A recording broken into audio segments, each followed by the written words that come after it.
Hey, good morning to those of you out there on the West Coast. Good afternoon to those of you here on the East Coast. If you're out here in Maryland, it's a nice sunny day, so that beats all that crazy weather that's been going on. Quick hello to Scott, Dean, Tracy, Scott again. Thanks for putting in the chat. I noticed other people did as well. I probably won't go back to the chat at the moment.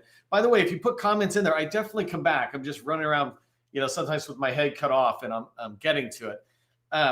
But I just wanted to share a little bit about myself before I move forward into the training, because I like to just give you a little glimpse at who I am.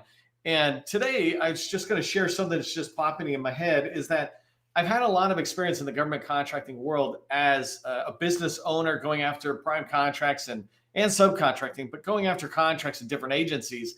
And I remember one of the agencies that I went after that I thought, wow, if we get this, it'd be the best. And it turned out to be like my least favorite, and really my least favorite for many reasons. But it just wasn't as spectacular as I thought. It wasn't because it was bad. It just didn't live up to the hype. And so I had done work with DOD, DHS, and other agencies.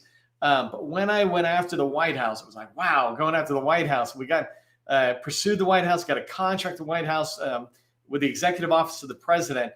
And it just wasn't that exciting. I literally was walking around in the West Wing as part of this contract, in the old executive building and in the West Wing, go over there for meetings. And it just didn't really hold up to the hype.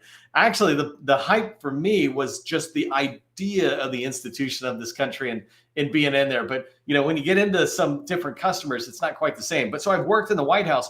Ironically, I worked in the White House both from a civilian side. The Executive Office of the President was a customer. And from the defense side, I worked for the White House Communication Agency in DOD, and they supported the White House, right? They support the presidential communication, Air Force One, the helicopters, all that kind of stuff. And so that contract was really exciting. That actually lived up to the hype. It was more hype than I actually expected, but it was a good contract. Hey, actually, one other quick tip, because I see Hunter in here. Hey, Hunter. Hunter had reached out and said she's trying to update her DSBS. Can we remind her how to get there? And you used to go to SAM to update DSBS, or a tool called GLS. It doesn't really matter. Now, if you want to update your dynamic small business search profile, your extra fields in your small business profile, go to connect.sba.gov. And if somebody's feeling generous, put it in the chat. Connect.sba.gov is how you can update your SAM profile, not your SAM profile, but the DSBS supplemental pages is what they call it. Okay, so let's get rocking and rolling. Let me turn off these captions so they're not there the whole time. We're going to dive into the training.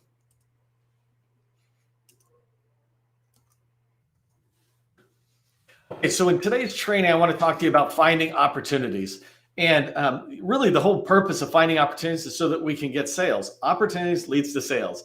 If you pursue opportunities, etc., you're going to go forward and have a chance at winning sales. But it's pretty hard to win sales if you're not finding opportunities that your company can do.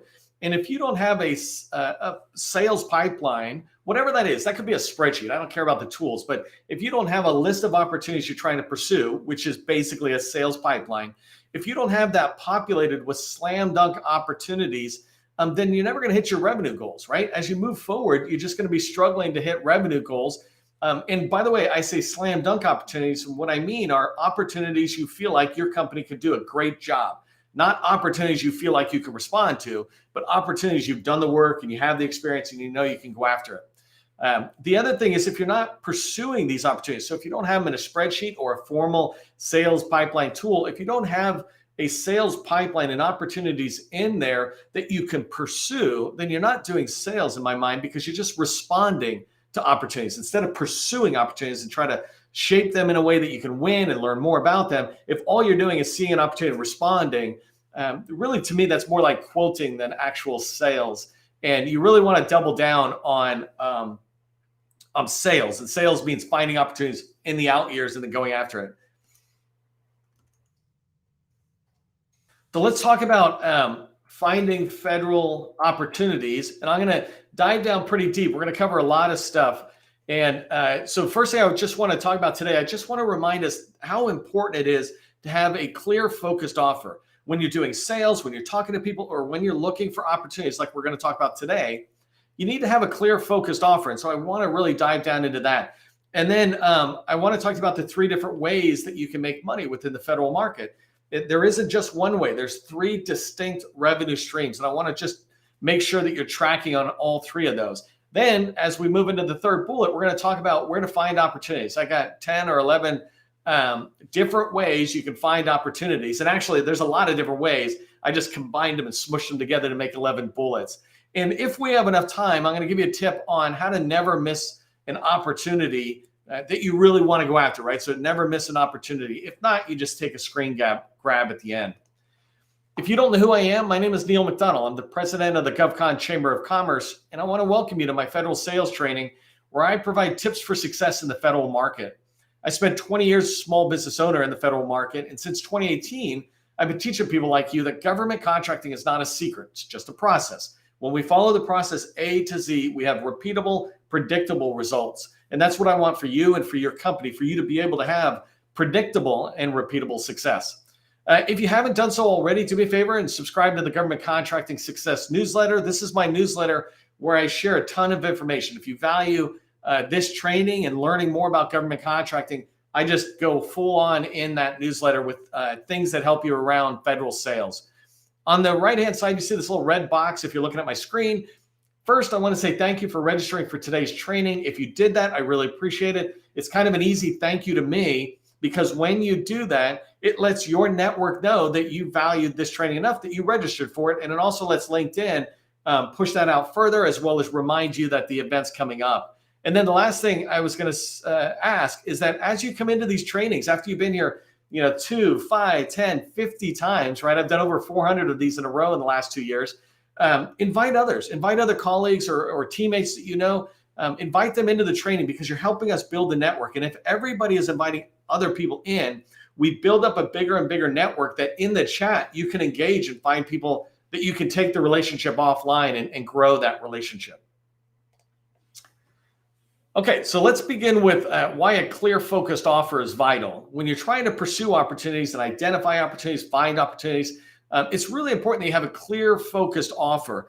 And the idea is it's about knowing what you sell, right? We know what we sell and we can communicate it. I said right here, an example, we sell data security, protecting it at rest, in motion, and in use. This is a focused offer I see from a company called the SureSec, right? They sell data security, cybersecurity focused on data. So data security, protecting data at rest, in motion, and in use. And the idea is they know what they sell, which means it makes it so much easier for them to go farther. This first bullet, right? If you don't know what you sell, then how can anybody else know what you sell? How can any of us know how to help you? So when you have that clear, focused offer, it really is going to make it easier first for people to remember you, right? I just want memorable lines. I ask businesses when they come into my training, I'm asking you in the chat, put your clear, focused offer. 2 or 3 words. It could be a sentence like this, but 2 or 3 words that describe what you sell that's easy for me to remember. When you do that, and you make it easy for me to remember, then it makes it easy for me to refer you. If somebody says, hey, do you know anybody who does data security? Or I just brought up Hunter, for example. I happen to see her in chat, but I know that they do SharePoint and Microsoft 365 services and Power Platform, right? I can remember those buzzwords around what she sells. And so when I'm out there engaged across the industry with government or teammates or companies, I'm able to remember and recall her and say, oh, you should talk to Hunter, right?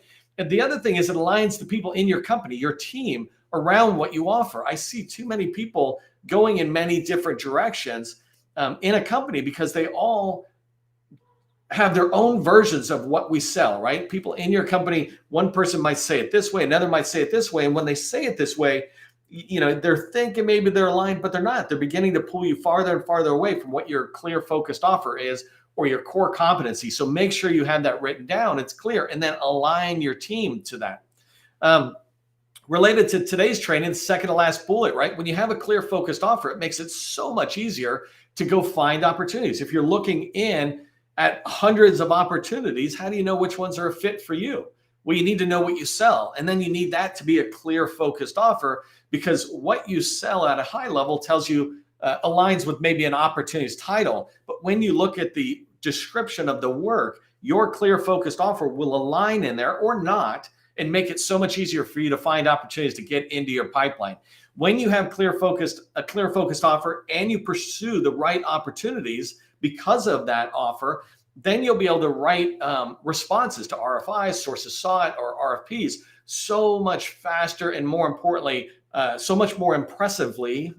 You'll be so much more impressive to the customer. I'm not really impressive right now, am I? You'll be able to write really good proposal and response back to the government that it not only wins or doesn't win, but the people who read it are like, wow, I want to be tracking on this company, which might lead to them talking to you about opportunities in the future that are not related to the one that you responded to, but are related to your clear focused offer. So it's really important to have that clear focused offer.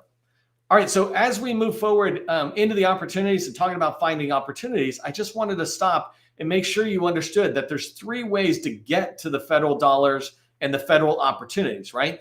Even if you see an opportunity up there, you can subcontract under a small business, or you can prime contract that opportunity straight to the government, or you can subcontract under larges. This is a really important thing for you to remember, because sometimes when you're looking at opportunities, you want to make sure that you know whether you can prime or whether you need to sub. And if you have an eye for all 3 of these revenue streams, then you'll be able to look at an opportunity and go, well, we can really do like 40% of it. Then go find a prime and say, we can do 40% of it. Can you do this other part? And you can prime, we can support you. Well, that's subcontracting, right? Under a small or large, and then prime contracting. So you want to be able to, as you're moving forward and you're looking for opportunities, don't just look for opportunities to prime, look for opportunities across all 3 revenue streams. A quick caveat for everybody, right, is remember what stage your company's at. If you're below, $2-3 million, I say you should just subcontract under smalls. I don't care if you can win a prime contract or can go to large. For the normal day-to-day operations of a business growing, subcontract under a small. Frankly, I would say like between 3 or 5 or 10 million. Just keep getting the money and the experience and getting your team cleared and all those things before you move to the other revenue streams. I'm not telling you can't do it. I'm just saying it's way easier to win opportunities and to get revenue when you subcontract under a small, if you're just getting started in your company's journey. And I don't mean just getting into SAM, but I mean just getting into the first few $1 million in revenue.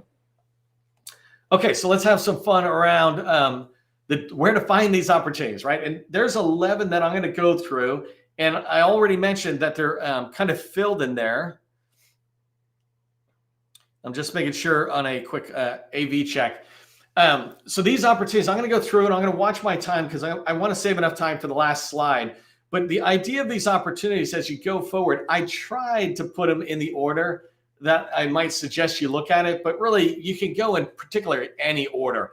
Number 11 should probably stay to number 11, but the rest of them are pretty much in a good order, but feel free to rearrange them any way you want. So let's talk with number 1. Number 1 is SAM.gov. This is where the federal government puts a lot of their opportunities, not all the opportunities, but many, many, many opportunities are in there. A huge portion of the government opportunities are in there. So you can go into SAM.gov and you can watch some of their free training to learn how to identify opportunities and begin to pursue them.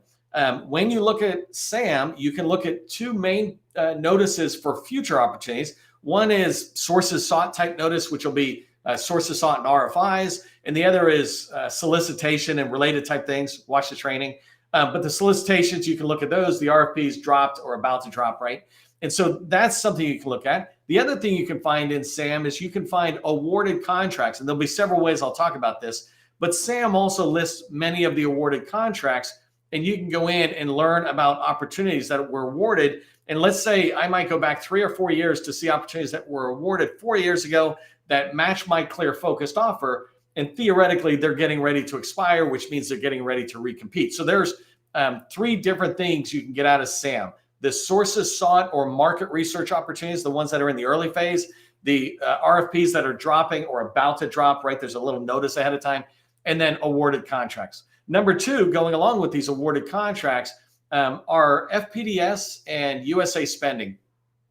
Both of these tools that the government has are contracts that have already been awarded, and they're a perfect place to look at opportunities that you wish you had won. And now that they might be coming up for recompete, you're going to go pursue them. So it's a great way to go in there and look at it. The only big difference is that USA spending is pretty and visually attractive, right? It's got a good graphical interface, and both of them, though, are pulling the data from FPDS. So the raw data I like to play in is FPDS, but I go over to USA Spending when I want to have quick graphs. Frankly, when I want to see pictures, I go to USA Spending. But FPDS has the data that you like. And so you go into FPDS and you can find opportunities that are expiring. When I work with people and I say, or when I work with you right now and I say, you want to find opportunities to pursue for 2025, let's say you want to make sure you line up your 2025 revenue. Well, you're looking for opportunities where that contract is expiring, let's say September of this year to December or January of 25. That means the government is pursuing that opportunity, or their acquisition lifecycle is earlier, like right now and through the next few months. And so this is the window where you'd be doing capture, and then you'll get closer. So you want to find those opportunities. I look into FPDS and I'll look out 2 and 3 years and fill my pipeline. When I'm looking at clear, focused offer, it is not hard for me to say that piece of work I'm going after. I don't care how good a job the incumbent's doing. If I think I can do it, and I'm so good at my clear, focused offer, I'm going after it. And FPDS makes it easy. So number 3 are many, many different types of events. I just used 2 distinct ones. One is an agency type event called vendor outreach sessions. So HUD, DHS, et cetera, they do monthly vendor outreach sessions. They might have themes or whatever. It doesn't really matter. The whole point is the small business shop organizes an outreach session to the small business industry. They might let the largest in, I don't know, but they're reaching out to industry. And in those events, sometimes they share information about upcoming opportunities. And so that's a great way to track on it. What I wish they would do is not make us actually attend, and they would just share the slides. That would be even easier. But you want to work with your target agencies and find out about those vendor outreach sessions. What sessions do you have? How can I access them either on the replay or in the forward? And then conferences are awesome. So there's some conferences where it's like small business type conferences. I avoid those. I don't particularly like them because it tends to be me and a bunch of other small businesses there. What I like is going to an Air Force conference or a Navy conference or a cybersecurity conference, a construction conference, right? One of my customers went to an elevator conference. I like going to those because you really begin to find the need out there, and the potential of you hearing about opportunities is much larger. And so looking at those conferences is a great way to hear about opportunities. Another way is number 5, industry day events. And so similar to vendor outreach sessions, industry day events, and the APBI is advanced planning brief to industry, I think it is. And the idea of these is industry day event might be about one opportunity, usually a big opportunity, and you can track on it. It's a great way to go after big opportunities. Or if you're too small to prime, it's a great way to find out who else is attending these events so that you can perhaps find a spot as a sub.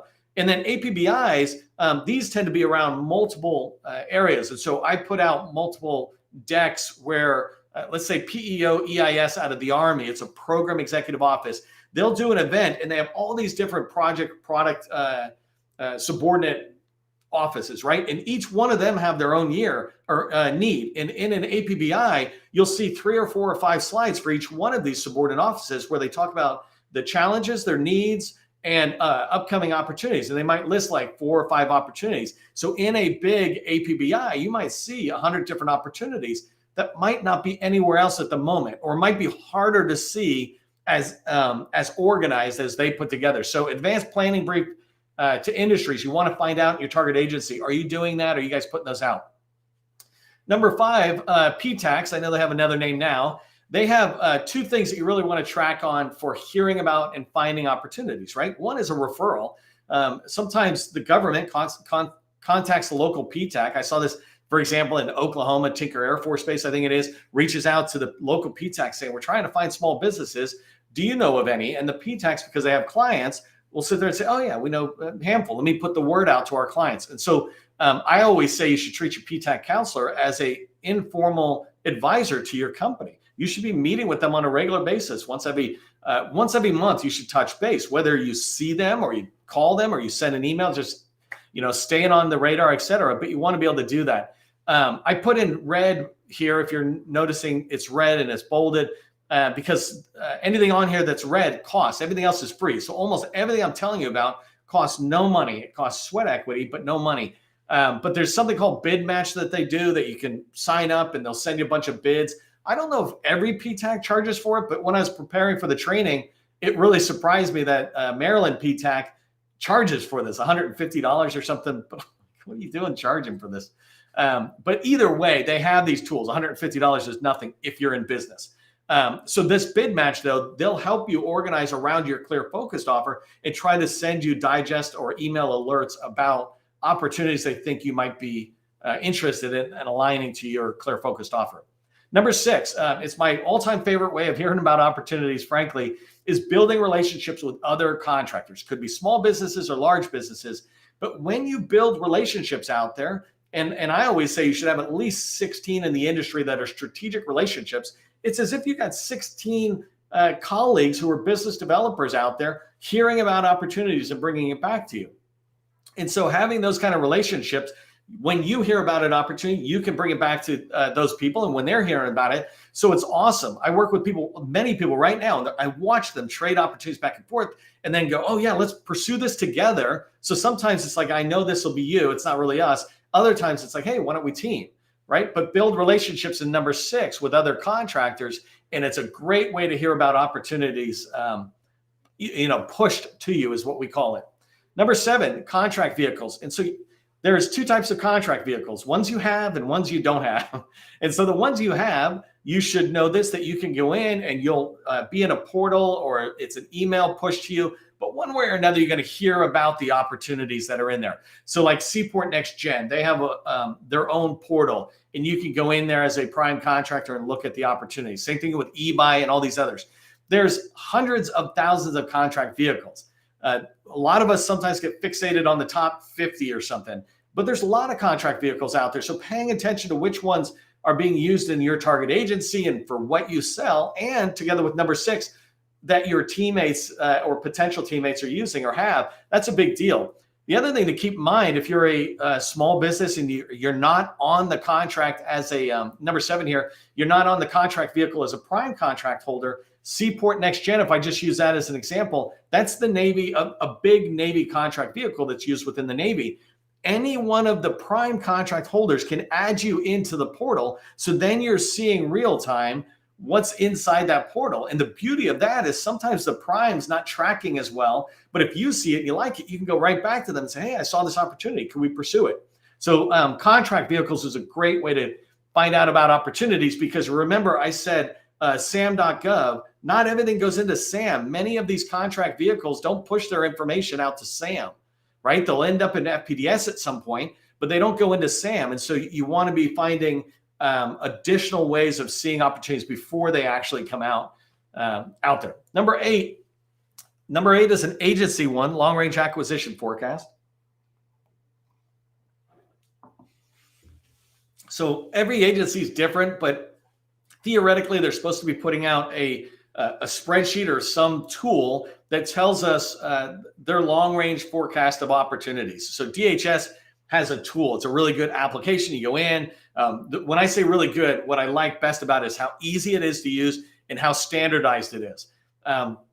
Other agencies use spreadsheets, and the worst agencies use, I'd almost rather they do no forecast than the ones who do PDFs, because when you get a PDF, you can't do anything with it. But not to complain, long range acquisition forecasts, when they're a good forecast from an agency, are a great way to hear about an opportunity. It allows you to put it in your pipeline if it makes sense, and then to pursue it with that agency, trying to get in the door, talk to them about it, etc.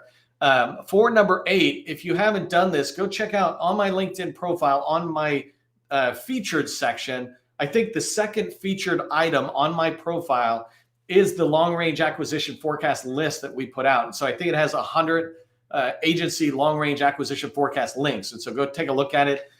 Somebody on my team just looked, and we have it's like 96% squared away. There's 4 that I have to update for 2024, but it's good to go, and it's great. People find a lot of use in there.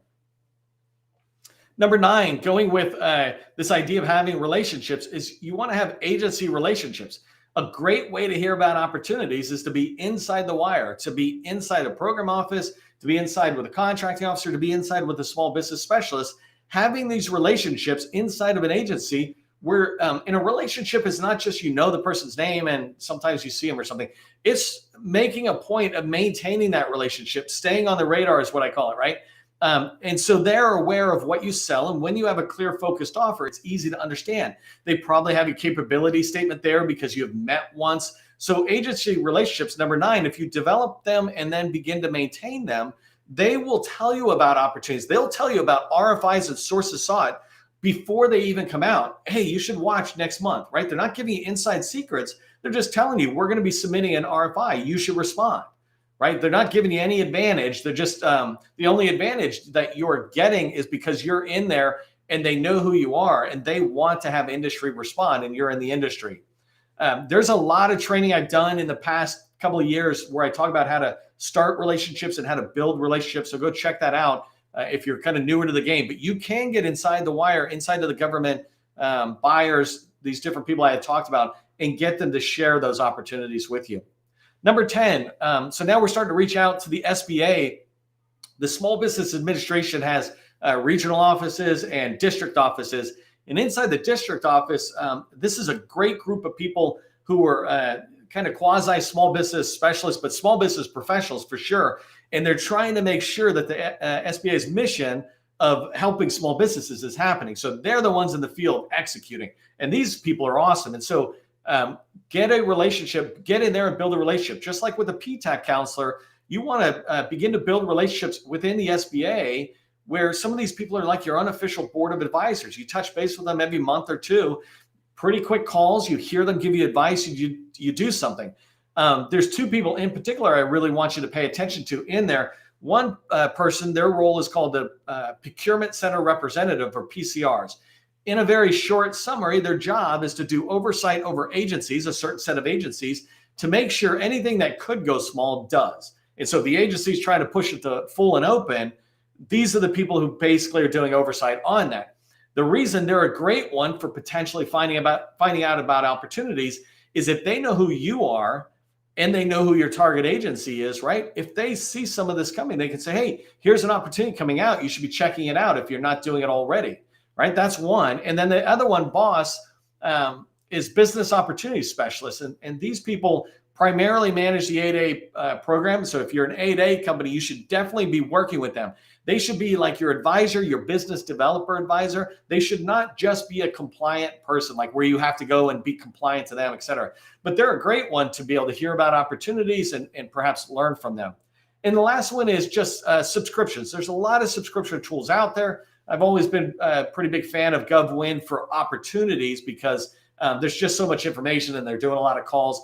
It is not capture and it is not business development, but it is a pretty solid, reliable tool to find opportunities that you can then learn more about and pursue on your own. And so tools like that, when you're ready to be able to afford them, are really good tools out there.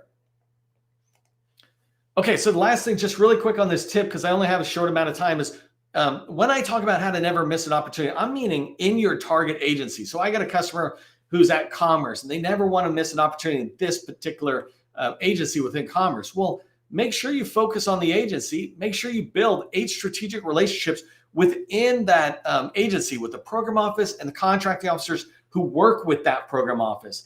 And then stay on their radar, have monthly meetings, email them, etc. But make sure they know who you are. And a great way to continue to build their understanding of you is to respond to those RFIs and sources sought as they drop.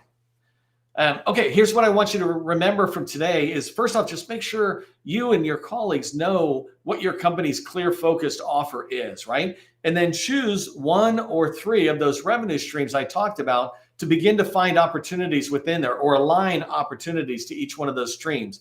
And one of the first things I would do, like today even, is just go to FPDS really quick with that clear focused offer in your mind and try to find 5 opportunities that expire in 12 months. If they're a fit for you, they might be a good fit for the pipeline, right? And that's a great way to start getting practice at finding opportunities that are solid for your company. If you're looking to grow your company, especially accelerating past $1 million, accelerating past $10 million, we have a BD Accelerator workshop. Love to talk to you about it. If you're interested, just go to govconchamber.com/workshop to learn more. And for all of us, as you move forward through your day, just remember, government contracting is not a secret. It's just a process. I'll see you in the next training.